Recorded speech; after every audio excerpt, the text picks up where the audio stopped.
Assalamualaikum warahmatullahi wabarakatuh. Halo teman-teman, kita berjumpa lagi dalam belajar fisika. Kalau kita perhatikan instalasi listrik dari PLN yang didistribusikan ke wilayah-wilayah, kita akan menjumpai alat yang seperti ini. Kemudian kalau kita membuka perangkat elektronik, sering juga melihat komponen yang seperti ini. Kedua komponen tadi adalah komponen yang disebut transformator atau disebut juga dengan trafo. Nah, sepenting apa sih alat ini sehingga hampir semua alat elektronik ada komponen ini? Apa fungsinya dan bagaimana cara kerja alat tersebut? Untuk mengetahui jawabannya, mari kita saksikan video pembelajaran ini dengan semangat dan antusias. Pada video sebelumnya, kita sudah membahas induksi elektromagnetik dan generator. Nah, pada video kali ini saya akan membahas mengenai transformator. Namun sebelum lanjut, bagi yang belum subscribe, silahkan tekan tombol subscribe dan loncengnya terlebih dahulu agar tidak ketinggalan informasi atau video-video terbaru dari Belajar Fisika Channel. Ini adalah wujud atau bentuk transformator. Alat ini bisa dijumpai di alat elektronik seperti TV, DVD, laptop, dan lain sebagainya. Trafo adalah alat yang digunakan untuk mengubah tegangan AC tertentu ke tegangan yang lain. Atau dengan kata lain, trafo digunakan untuk menaikkan atau menurunkan tegangan AC. Sebagai contoh laptop. Laptop ini agar dapat bekerja membutuhkan tegangan 20 volt misalkan. Sedangkan tegangan dari PLN yang didistribusikan ke rumah-rumah adalah 220 volt. Sehingga tegangan ini harus diturunkan menjadi 20 volt. Nah, alat yang bernama trafo ini yang tugasnya untuk menurunkan tegangan tersebut. Seandainya tidak terpasang trafo, maka tegangan dari PLN sebesar 220 volt ini akan langsung masuk ke laptop. Karena tegangannya jauh lebih besar dari yang dibutuhkan, maka laptop akan langsung rusak, bahkan sampai bisa meledak. Berdasarkan fungsinya, trafo dibedakan menjadi dua. Satu, trafo step up, yaitu trafo yang digunakan untuk menaikkan tegangan, di mana tegangan pada output lebih besar daripada tegangan input. Yang kedua, trafo step down, yaitu trafo yang digunakan untuk menurunkan tegangan, di mana tegangan output lebih kecil daripada tegangan input. Kalau kita buka, di dalam trafo adalah seperti ini. Ini adalah inti besi yang berbentuk seperti ini. Kemudian ini adalah kumparan primer sebagai input yang memiliki banyak lilitan NP. Dan ini adalah kumparan sekunder digunakan sebagai output yang memiliki banyak lilitan NS. Dan ini simbol dan gambar dari transformator. Adapun ciri-ciri atau karakteristik trafo dari jenis step up dan step down. Untuk step up, jumlah lilitan primer itu lebih kecil dibandingkan jumlah lilitan sekunder. Tegangan primer itu juga lebih kecil dibandingkan tegangan sekunder.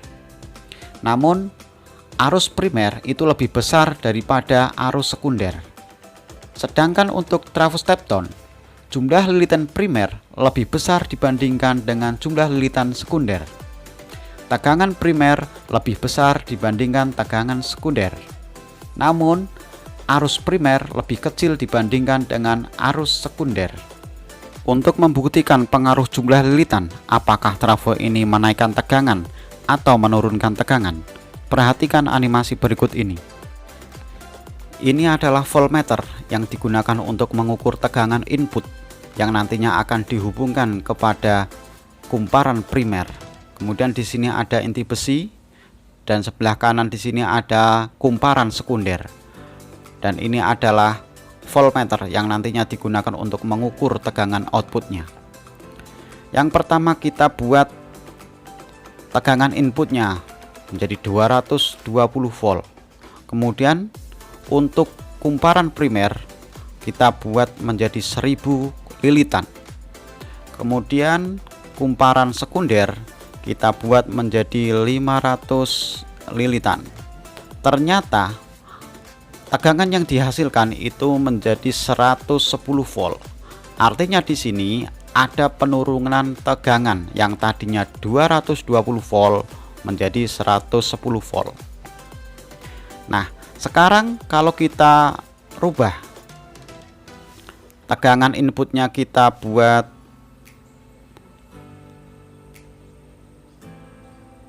50 volt. Kemudian di sini kumparan primernya saya buat 500, kemudian sekundernya saya buat 1000. Ternyata output yang dihasilkan itu adalah 100 volt. Nah, di sini berarti ada peningkatan atau menaikkan tegangan yang tadinya 50 volt menjadi 100 volt. Nah, ini membuktikan bahwa kumparan di sini, kumparan primer dan sekunder itu mempengaruhi tegangan outputnya.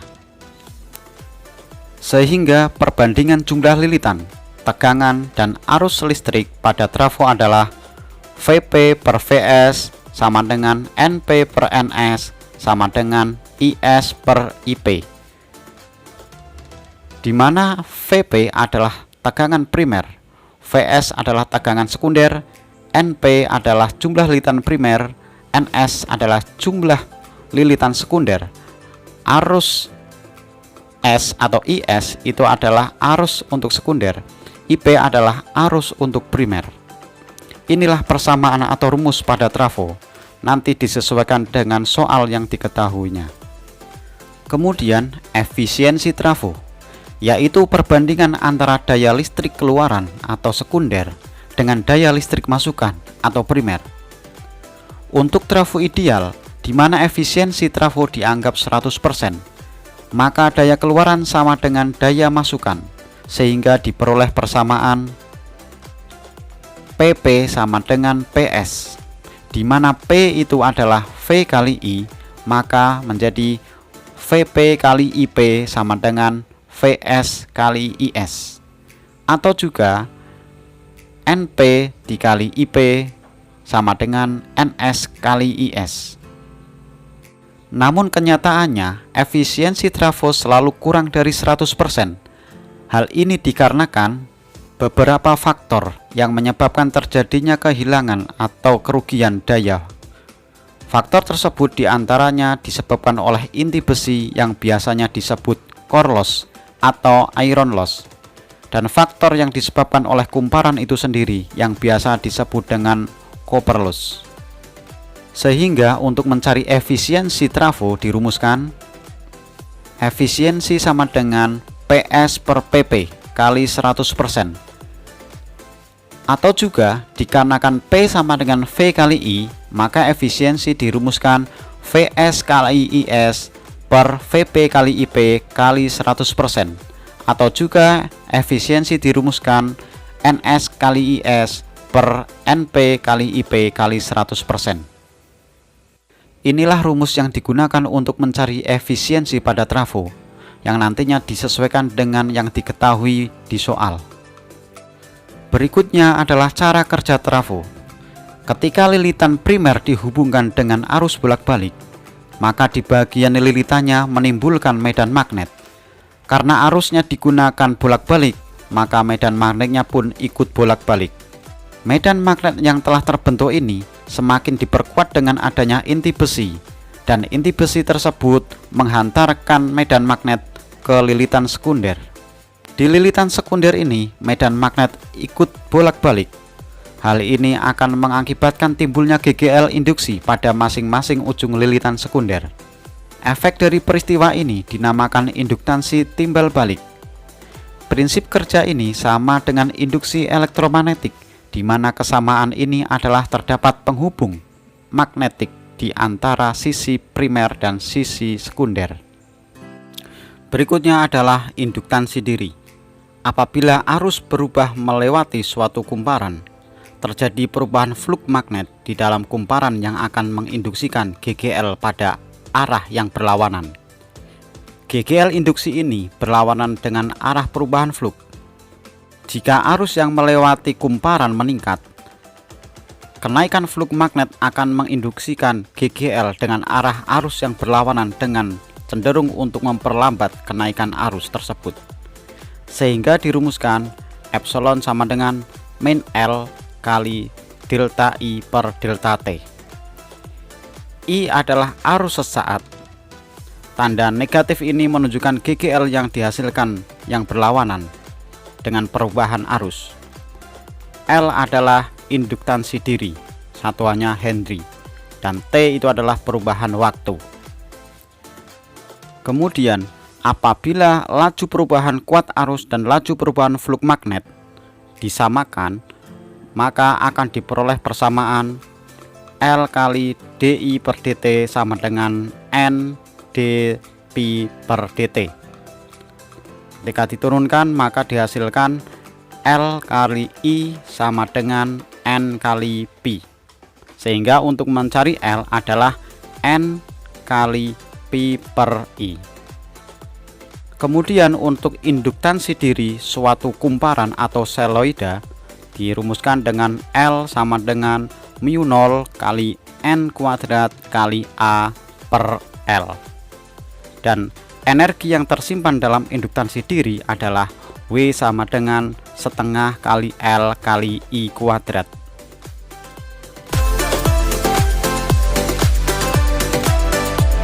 Sekian, terima kasih sudah menonton video ini, semoga bermanfaat.